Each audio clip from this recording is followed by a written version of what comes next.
Okay, emotional eating. And what is it? Emotional eating is when your brain is looking for relief, is looking for maybe pleasure because it doesn't like the current emotional soup that it's in. And so you turn to food. Food is easy, it's legal, you have access to it all the time.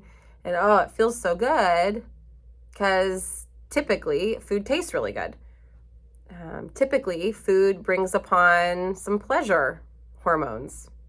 The chocolate tastes really good, or whatever your preferences are. And typically, you learn that pleasure principle in early stages of life. Food is not only functional, it does allow for us to experience some pleasure. And it's designed that way. It's one of the five senses, it's a really strong sense.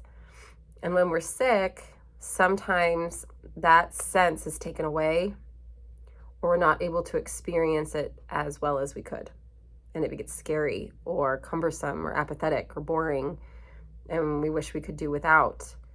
The hardest part is our bodies are designed in such a way where they don't last without consistent fuel, and consistent can mean a lot of different things. And so it doesn't necessarily mean food all the time, every day.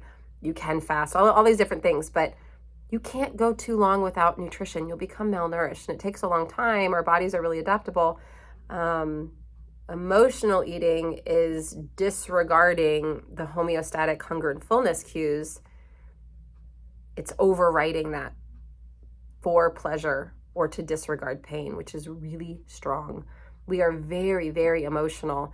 And I think in the last 100 years, we've done a really good job at ignoring some of those processes, which I'm not saying lead with your emotions all the time, because they're not sensible. They don't typically have any logic, but it's important to experience your emotions so that your eating becomes more for function and pleasure than for coping. How you do that, find a space to experience your emotions with connection, whether it be with yourself or with a trusted person. We are hardwired for connection, and sometimes we weren't given that. Even as a young baby, we weren't given that safety of connection. So it's up to us as we age to learn how to do that, which is hard and sometimes not safe.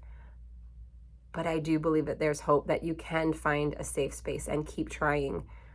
You are worthy to have someone experience your emotions and your feelings, because they matter. They really do. It doesn't mean that you're dictated by them, but you are allowed to experience them in a safe way without hurting yourself or others. Food will not help you feel that connection. It might taste good, but it won't help you feel loved or validated. I hope this helps.